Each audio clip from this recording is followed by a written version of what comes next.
let's get into the SEC. So I think it's pretty comfortable. We kind of know what Georgia is. I do think there are questions about Alabama, about Texas. I mean, I think Ole Miss and Missouri, to just automatically put Ole Miss and Missouri in a top 10 or a top 8 nationally is unlike anything those two programs have ever been given before. And now the conference is even deeper. We can start with Bama because of Nick Saban if you want, but I think they're going to be pretty good. I think ultimately the only question about Alabama is like, are they 9-3 good or are they 11-1 good? And can Kalen DeBoer maximize Jalen Milroe's potential? And can they show in some improvements at, wide receiver, offensive line, like places that they maybe had some problems the last couple of years? I think DeBoer can fix some of that with the receivers in particular. But I don't know if there's a ton of, like, this is what I was saying earlier in the show. Like, there's debate in August with all these teams from who makes the playoff or not. But, like, there's not a real debate about whether or not they're going to be good or not. Like, I think Ole Miss, Missouri, good teams. Pretty good teams. Possibly great teams. Texas and Alabama, possibly great team. Georgia, absolutely a great team. To me, it's the next tier, and it's honestly it's like 7 or 8 different programs with a lot of different situations. You got a brand new coach at Texas A&M who I think could be very good with Mike Elko. Giant question mark. A lot of talent on that roster. Is Connor Wigman the guy? I believe in Mike Elko fixing the defense. Tennessee, NICO. Tons of upside. Josh Heupel's been there. They've won 11 games. They've been in the playoff mix before. Is the defense ready? Is the depth ready? Those are the two that I'm kind of looking at. And honestly, the one that I cannot figure out at all is LSU. LSU is so hard to figure out because Brian Kelly has been on an absolute heater in terms of news over the course of the last couple of months. Heisman Trophy, made the appropriate coaching changes that everybody in Louisiana loves, right? Went and got the guy on the D line, went and got the secondary coach, went and got the defensive coordinator. Offensive coordinator, we'll see. Recruited like crazy in the state. And year 3 has always been kind of the year they've been circling at LSU, but they don't look as good on paper. And the schedule is hard. So LSU to me is the one that I just and then I guess I would throw Oklahoma in this conversation. I'll shut up and let you go here, but LSU is the one that I am having the most difficult time pinpointing what exactly they could be. I could see them winning 10 or 11 games and making the playoff. I could see them going 8-4, 7-5. I think the range on LSU is very, very wide. So it seems like we're back to, I don't know, 2016, 2017, where every preseason pencil in LSU as a wild card somewhere in the preseason discussion. I know. I think maybe the best way to sum this up is it feels like every SEC schedule was hard because of the top of the league this year. Like it does feel like there are 7, 8 teams that could be playoff contenders. LSU's schedule does break in, I think, a pretty favorable way, though. They do have a trip to A&M, but they get both Ole Miss and Alabama at home this year. And with Alabama, I think, being more vulnerable than they have been, it's a perfect time to get them at home this year. To your point on Alabama, I still think they're going to be very good. I think we kind of just assumed that every year they'd be a national championship contender under Nick Saban. I don't know that they're going to be there this year, especially with the turnover on the offensive line. We got some secondary questions and receivers I think are question marks, but let's just say Jalen Milroe hits in Kalen DeBoer's offense, much like Michael Penix did at Washington. This team could certainly make a deep run. So to me, they're solidly in somewhere in my top 8 as we go into the preseason. But I think when I start looking at this conference, I would put Alabama in that. Yes, they are hard to figure out at this point of the offseason just because they have so much turnover and so much new. A&M definitely fits in that conversation, but also their schedule breaks to where their hardest games come at home for the most part. I mean, they could if they run the table at home against Notre Dame, Missouri, LSU, and Texas. I mean, that's going to be a team they have to win some of those other games Sure. outside of those, but that schedule breaks well if they want to make a run at the playoff. But that also requires defensive improvement, line of scrimmage. It requires Connor Wigman hitting. And then the ultimate wild card in the SEC is always Auburn. And once again, I think they fit into the category of hard to figure out because they took the 2 best teams in the SEC to the brink, but got smoked by New Mexico State and Maryland last year. Yeah. I love that you bring up Auburn that way because I put Oklahoma and Auburn almost in the same place, but for very different reasons. I think Oklahoma is fascinating. Moving leagues. I think Jackson Arnold is the real deal. I think he's going to be the guy. 5 new offensive linemen and a new coordinator is a major problem, and their schedule is absolutely ridiculously difficult. This could be a 9-win team that's good enough to win 9 games and finish 7-5. Where Auburn could be like a 6 or 7-win team, and that's where they're at, and that's probably about accurate. But it will look the same as Oklahoma, but they will get there, I think, in very different ways. And so I that's where like I feel like Oklahoma is interesting in the sense of this conversation, but I do feel like I know that they're not quite good enough yet to overcome the schedule. I could be convinced on LSU because the offensive line is going to be sick. I could be convinced on Tennessee because like the system packaged with NICO and the offensive line is going to be pretty good. I could A&M it's Oklahoma, A&M, LSU. Where's Florida fit in all of this? Where does Kentucky fit in all of this? Where does Auburn fit in all of this? Those are the teams that are the hardest to figure out. And I think LSU with the offensive line and the schedule probably puts them with Tennessee probably at the top of this group. And again, this is acknowledging that Ole Miss and Missouri are already above that line, which is, again, not a place they are normally at coming into this time of the year. When we're doing the magazine, we are not looking at Ole Miss and Missouri as preseason top 8 teams in the country, ever. I think there's going to be some skepticism of Missouri in the preseason by some. I think if to sort of knock down the skepticism, they've got Brady Cook coming back. They've got one of the best receiving cores in the SEC coming back, and they've done a good job of filling to the transfer portal. Now we got to see how the defense fits together this spring. But if you wanted to also take the case of optimism that yes, even if they are a worse team, their schedule is pretty dang favorable for 2024 too. So I think Missouri and Ole Miss, I think, like you said, they're a step ahead. When I look at Tennessee, I also see Tennessee and LSU. Tennessee's schedule, I think, is pretty favorable too. They have to go to Oklahoma in the Josh Heupel Bowl early in the season, but they get Alabama and Florida at home back to back. This to me looks like a schedule they could go 10-2. A lot of their potential to join that upper tier still remains to me on defense. They're still behind some of these teams Yep. on defense. They have to get better there. LSU, I think you can make the case that LSU still has a lot of good pieces on defense in the program from a talent perspective. They were just poorly coached last year. Now they do have some holes, but you could argue that the personnel is probably better than what the stats played out last year. So that would be my optimism is Nussmeier has shown he is good enough. He steps in for Jaden Daniels. Maybe they don't average 40 plus points a game, but they average 37 or something.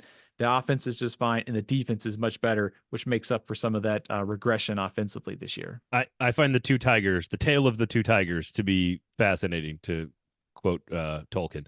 I was not to give you LSU and Missouri fans a little nugget here, but I was told one of the toughest teams to prepare for in the conference last year defensively, that they were not only good, but they prepared like they were good and played like they were good, was Missouri.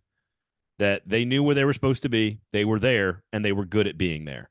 Now, 5 of those guys could get drafted. And the guy responsible for all that praise that I got from somebody in the conference is now down at LSU.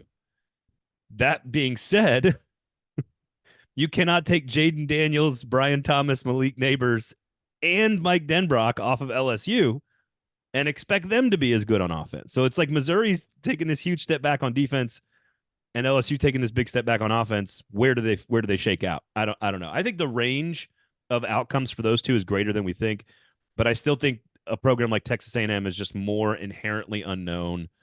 And we haven't even got to Kentucky or Florida yet. I mean, honestly, like those two, we could spend a few minutes on those two as well.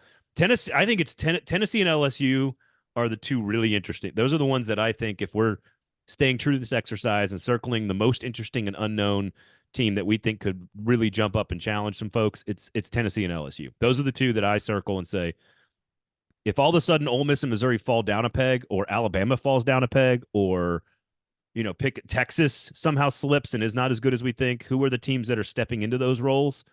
I think it's LSU and Tennessee. That's my instinct. Yeah, I think so too. I think Tennessee's offense could really be even more dynamic than it usually, certainly more than it was last year. But NICO has a chance to really hit. Yep. And even though their defense might not be great, it could just be opportunistic, and that gets them plus the schedule into that playoff discussion. It wouldn't surprise me at all if Tennessee, LSU, Oklahoma, A&M are all playoff contenders at some point this year. A&M, I think, is probably the biggest wild card for me with all the change and all the new, but there's also a lot of potential to go with that as well. Oklahoma is the one that I just feel the schedule is too hard. I just think it's too much to ask of an offensive line and a freshman quarterback and a new coordinator and a new conference and a. I just think you're asking a lot, and it's not a knock on Oklahoma at all. It's just I think it's a tough.